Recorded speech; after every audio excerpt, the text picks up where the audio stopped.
أنا أخوكم المنصف بوتيتي، ولد بني خيار، عمري 72 سنة. زاولت تعليمي الابتدائي في مدرسة الشابي،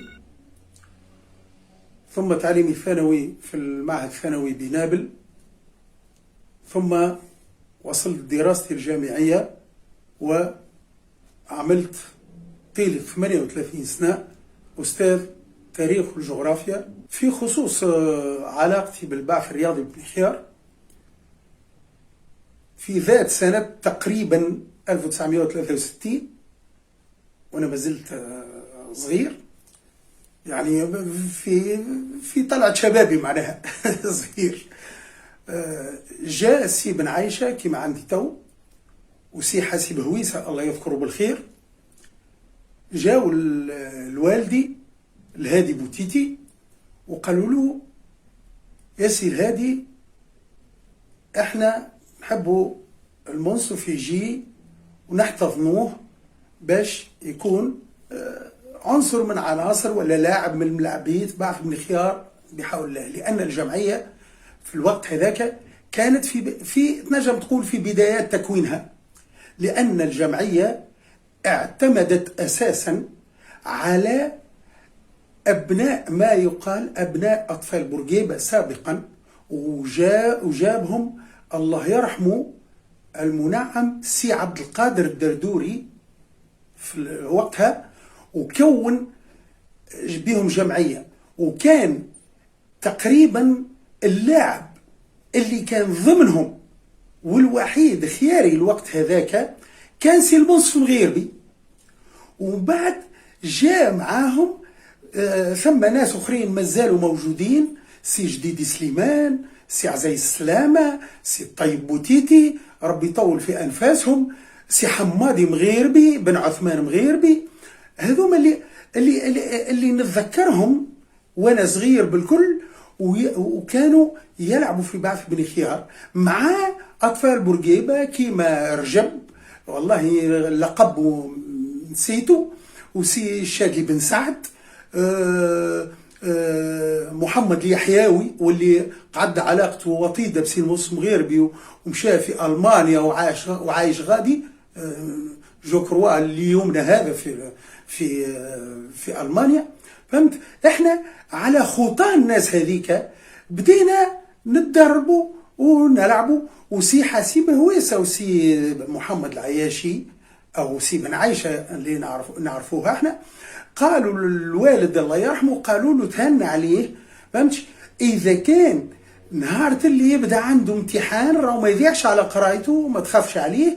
اذا كان نهار يبدا بار اكزومبل عنده امتحان ولا حاجه، راهو احنا معناها نضمنوه ما يجيش يتدرب، ما يسالش. فالوالد الله يرحمه بحكم ثقته وعلاقته بآباء سي حاسب هويسة وسي محمد بن عايشة، يعني قال لهم: انتم عندي فيكم ثقة، وهذاك يا سيدي ولدكم مش ولدي. وانطلقت المسيرة وبدينا نلعبوا في الملعب اللي يعني التيران القديم احنا نقولوا، يعني في اخر التيران، مش التيران اللي فيها كالجرادان تويكا وتاع كرة اليد معروف، في اخر التيران من قداعين بير زمان احنا نقولوا التالي بالكل. كنا نبداو نتريناو ثميكا ونلعبوا واحنا صغار. نقول لكم حاجه نادره من النوادر، وقت اللي حضروا لي ليسانس وعملنا وقتها كانوا يقولوا سور كلاسمون او دوبل كلاسمون، عمل لنا سي بن عايشه فاكر العهد ذاك، عمل لنا كما نقولوا دي سيرتيفيكا ميديكو، يعني كل واحد سيرتيفيكا ميديكال باش يعني انه ابت باش يكون يلعب وبدنه يتحمل. يعني العبد لله وسي عزيز حمريت والمرحوم الحبيب فنيه الله يرحمه،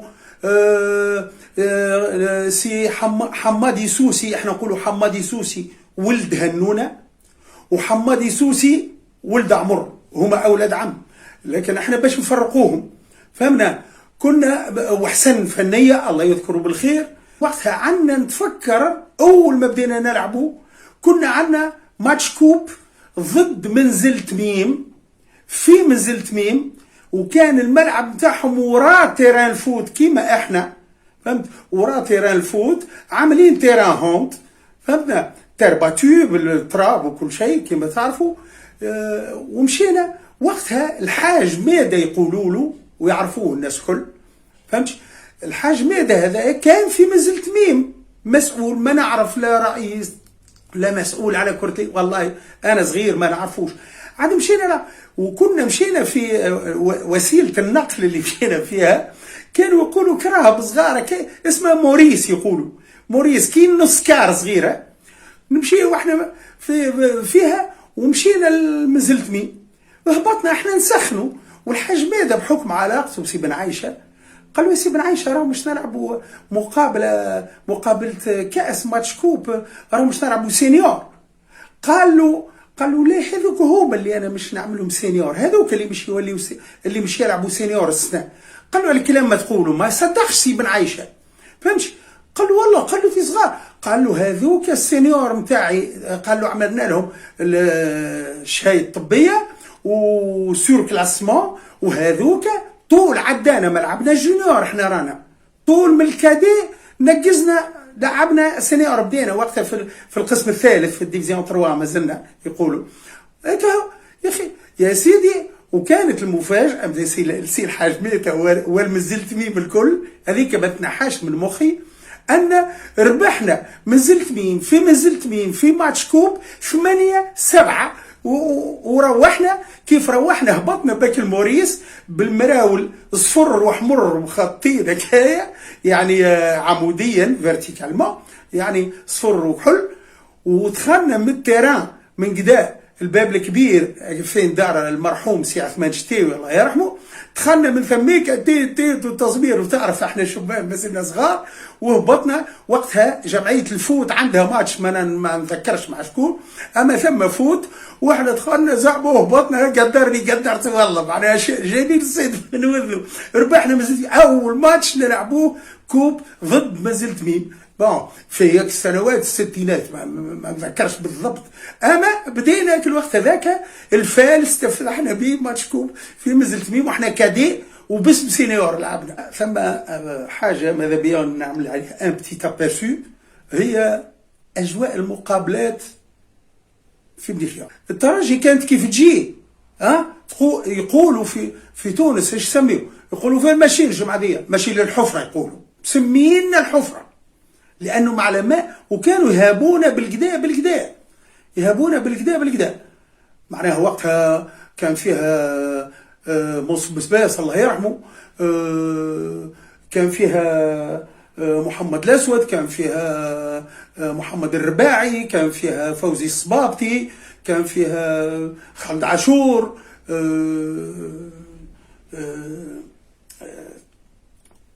والله الخماسي جو كروا، غابوا عليها اسماء، يعني كانوا كيجوا يلعبوا هنا. يعني نتذكر مره هما يعملوا في ليشوفمون البر، مازال يحضروا في الماتش معناها في التيران، احنا عندنا التيران تاع باتو، هو فك البلاصه اللي برا من قدام الفستيرات القدم احنا نقولوا، فهمنا؟ هما يسخنوا كايا، ولكن جماعه الترجي راهو كانوا مهفات شويه، فاش يستفزوك. اش عملوا؟ درا شكون؟ خالد عاشور وقتها في المنتخب تبارك الله، نجم تقول جوار يحلفوا براسو، فهمت؟ درا كيفاش جا الولد صغير واقف هكايا يتفرج، الله اعلم الولد تجلط عليه شويه، لا العلم عند ربي. يا اخي خالد عاشور ضربه كيف طاح الولد، ما هو كان مشيت تلعب ماتش النهار كبر ولا الله يعفو حرب ولا ثورة بني هلال، فهمت؟ يعني ومن بعد تعاودت المقابلة، عملنا في نهار زاد 9-9، لكن كان الطاولة ميقاتي كان وقتها المرحوم خونا الياس زقدان الله يرحمه وينعمه ويوسع عليه، هو كان في الحكام الجهويين، وكان يعني يعمل في البوانتاج تاع لي بوان. ثم يبدو ثم، وذيك انا نقعد نذكرها الى يوم يبعثون، ثم كوره ضربت على البار من اللوطه وخرجت، فهمتش؟ والحكم نتذكر بعيو، والله نسيت شكون معاه بالضبط، الفيتوري تقريبا أو تقريبا الفيتوري تقريبا، فهمنا؟ ضربت على حديده من اللوطه تالمون سريعه، هي ما ضربتش على حديده، هي ضربت في البار من اللوطه ورجعت، هو حسبها بونتو، قال لا ضربت في الحديده. الناس الجمهور الكل ماش في باله احنا رابحين 9-8. يخي في الفستيارات القدم وقتها الناس نستناو بعد قداش لو طلع كي عندي تو الجاس نخزر له فمه بعيو الله يذكره بالخير كويكا، عمل لك، قلنا له قداش تكون؟ قال ويت ويت ويت ويت هكايا.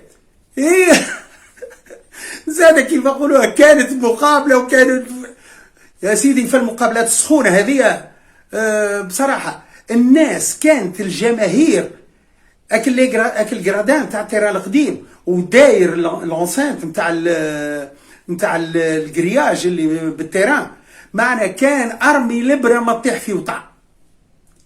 يعني الناس مغرومه الى ابعد حد. القهاوي في بني خيار في الصباح يعني تقول البلاد وين مشاو الناس فرغت، خاطر بكري ما كانش لا عندنا سوق لحد، لا ثم سوق اسبوعيه ولا فم شيء بكري. ومن الاطراح الاخرى اللي تو جات على بالي ذكرها في سياق الحديث هو الملعب التونسي، ستاد تونيزيان تاع دقاشي وبن عثمان والجول الزراع وعندهم بوجمعه، معناها هذايا بوجمعه كان ملاعبي ممتاز جدا، كيف يطلع الحارس المرمى يطلع قدامه، وهذايا انا واحد من الناس لعبت ضده، فهمنا؟ يطلع وقتها العروسي بعجينه ربي يسمع عليه الخير وربي يطول في انفاسه، هو اسمه الحبيب بوعجينه، ولكن احنا معروف في بن خيار العروسي، كان من احسن حراس المرمى بعد المرحوم علي شتيوي الله يرحمه زاده، فهمت؟ هذاك دايما الله هو من احسن الحراس. كان كيف يطلع له ذا ابو جمعه يطلع الكره في يده اليمين سسبانسيون، فهمت؟ هو في الهواء يبدلها ليده اليسار ويشوط بنفس القوه نتاع يده اليمين. لا معناها العروسي بعجينه قال لي ذاك حرت فيه، قال ما نعرفش، قال نقول مش يشوطها بلي، قال نحضر روحي ونلقاه شاطها باليسار، حضر روحي اليسار نلقاه شاطها باليمين.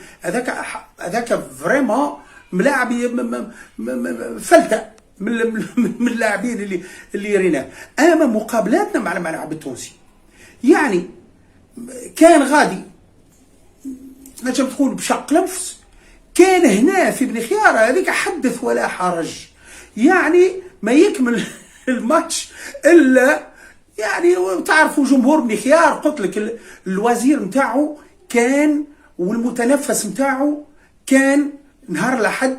هاك المقابلات كنا باللحد نلعبوا، راهو ما كناش، كنا المقابلات تسبق بمقابلات الجونيور ومن بعد السينيور، ديما هكاك كانوا عاد يتلموا الجمهور من الجونيور ويبداوا للسينيور، هذا كان يتفرج في ولده والاخر في ولد عمه والاخر في خالته والاخر كذا والاخر في بوه والاخر، يعني ما تفك يدي من شوشتك كما يقولوا المثل العامي.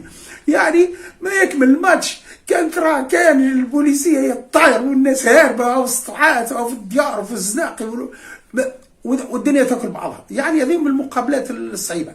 من الجمعيات اللي نتذكر لعبنا معاهم كانوا شبيبه العمران باغ اكزومبل، تو ما عادش نسمع بها، تو نسمع بها كان في الفوتن، تو ما عادش نسمع بها شبيبه العمران.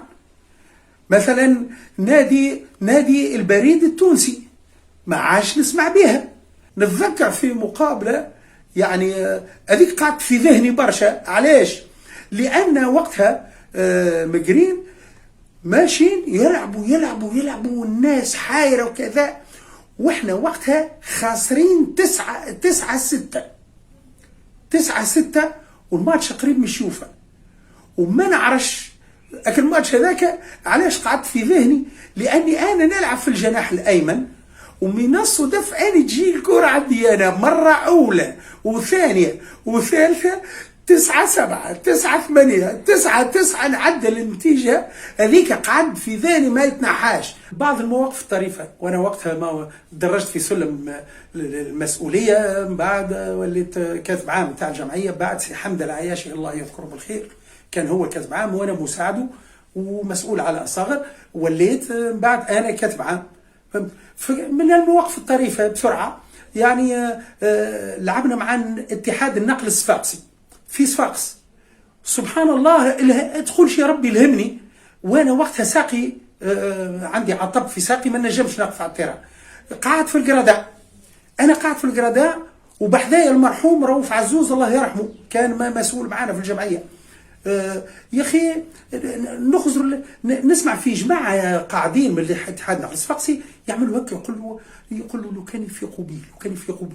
عيطت لصلاح عماره ربي يفرج عليه، عيطت لصلاح عماره قلت له يا صلاح يجي، هو كابيتان ديكيب. قلت له يجي اجري، قال لي شفم قبل ما يبدا الماتش.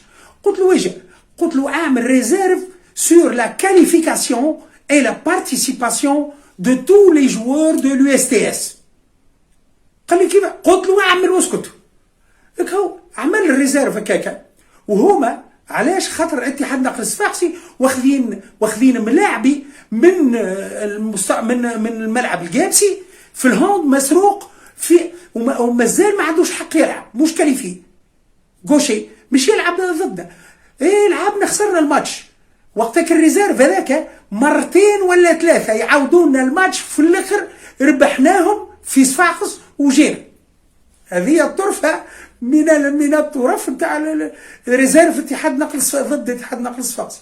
كان قبل السبادريات السبادري غزاله، سبادريات غزاله، وقت اللي تطورنا ولينا تنجم تقول فاك الوقت هذاك هاي كلاس ولينا يعني. ووقت اللي طلعنا للديفيزيون 2 وقتها فهمتي، بعد الماتش الشهير مع القروان البراج هذاك ولينا اشتروا لنا سبرينغ كورت. يعني شكون لابسين سبرينغ كورت؟ الملاعبي تقول لبس اديداس ولا بيوما ولا يعني فهمت. بالنسبه للامكانيات نتذكر وقتها سي بن عايشه الله يذكره بالخير قال لنا اذا كان تربحوا، كانت اللي تزاحمنا برشا هكايا جمعيه اسمها الجيش، تو ما نعرفش ما عادتش، جمعيه اسمها الجيش نلعبوا لها في فندق جديد وتجي تلعب هنا. كانت قويه ومجموعه الجيش الترانيين وربحتنا ونربحوها الحقيقه. يعني مره يعني كي مشينا لهم سي بن عايشه عملنا معاها ربحناها مره في فندق جديد.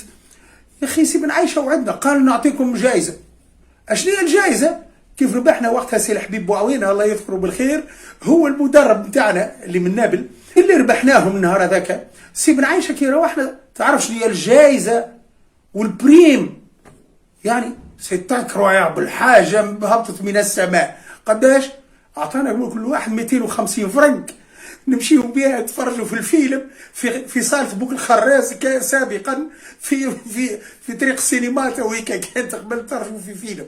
انا العبد لله والطيب بعجينه معناها اللي كان مدير مدرسه المنار الله يسمعنا عليه الخير، العروسي بعجينه علي شتاوي المرحوم الله يرحمه، يعني عزيز حبريت سلام صلاح حسن فنيه. بالنسبه الوضعيه في الجمعيه وكم لاعبي وكذكريات عملناها هذونا سي نتعداوها.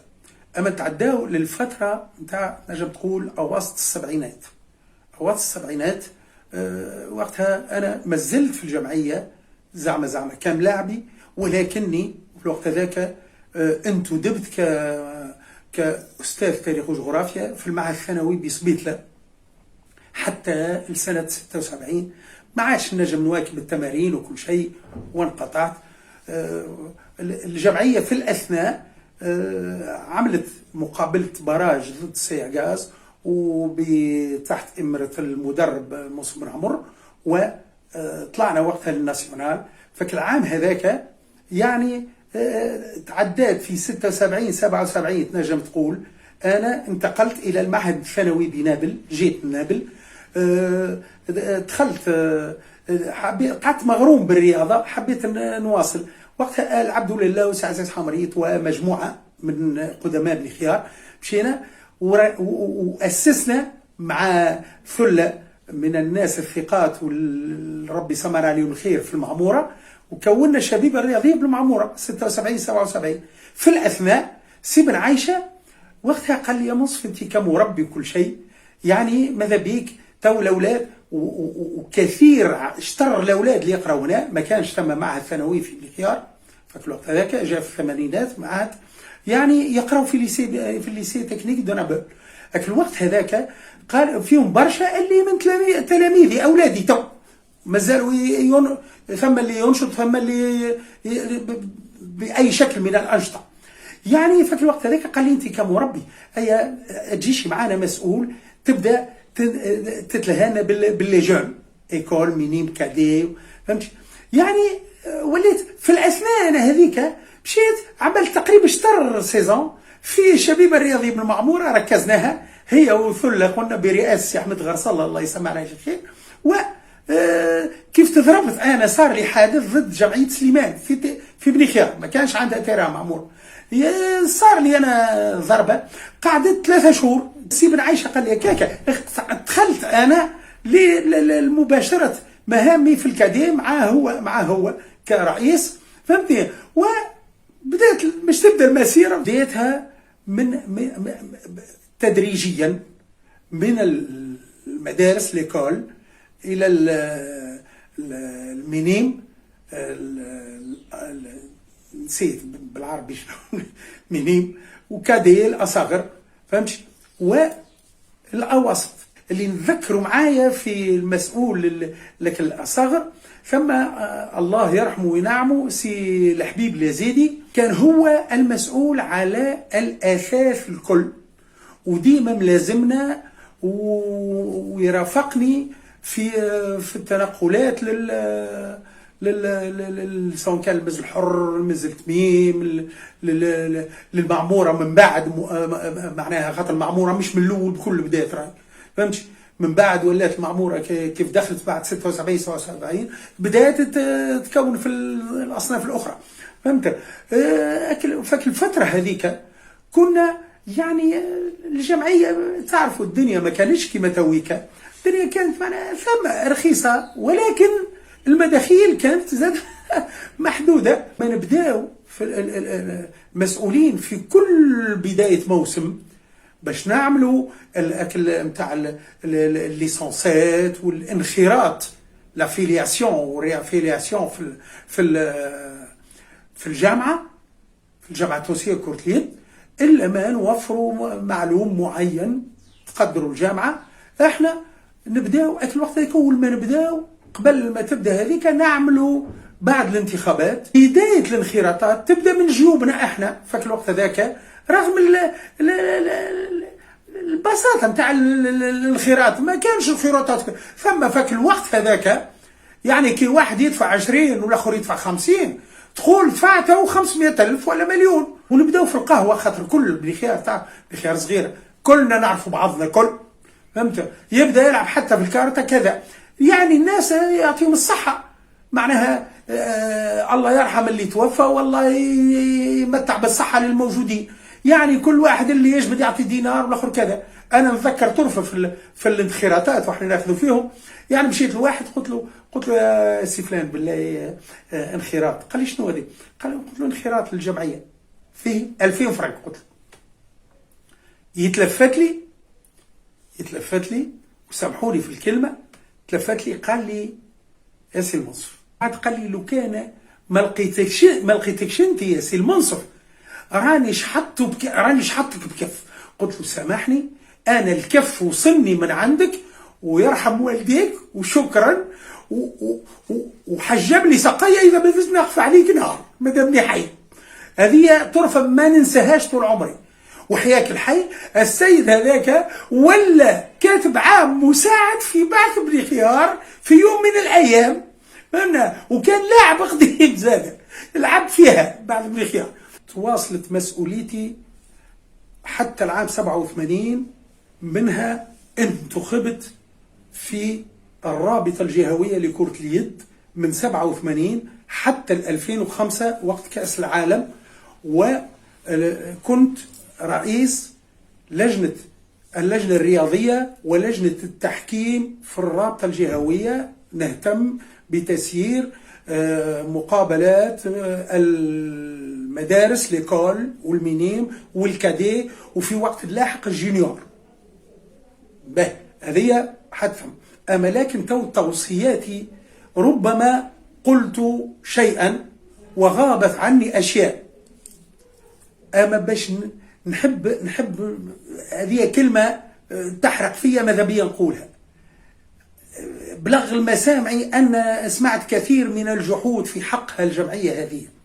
الجمعية هذه راهي احتضنت من رجالات بن خيار ومن أبناء بن خيار، يعني العديد والعديد والعديد، ومنهم من أصبح له بناوا المساكن وعرسوا أولادهم وأصبحوا موظفين وأصبحوا كذا وكذا الكل. لكن اللي بلغني كثير ما هونوش فيها، حتى معلوم انخراط سنوي.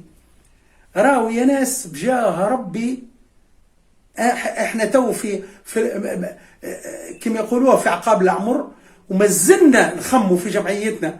انا اليوم هذا كيف نعمل هكا يعرضني واحد من المغربين يقول له بعثش عملت نخمم فيها، يندرى في زون الطياح في زون مش الطياح، يندرى كذا، ونبدا نسال حتى من بعيد، فهمت؟ لكن الناس الاخرين اللي تقول له هذا اشتراك تقول عليك سبيته.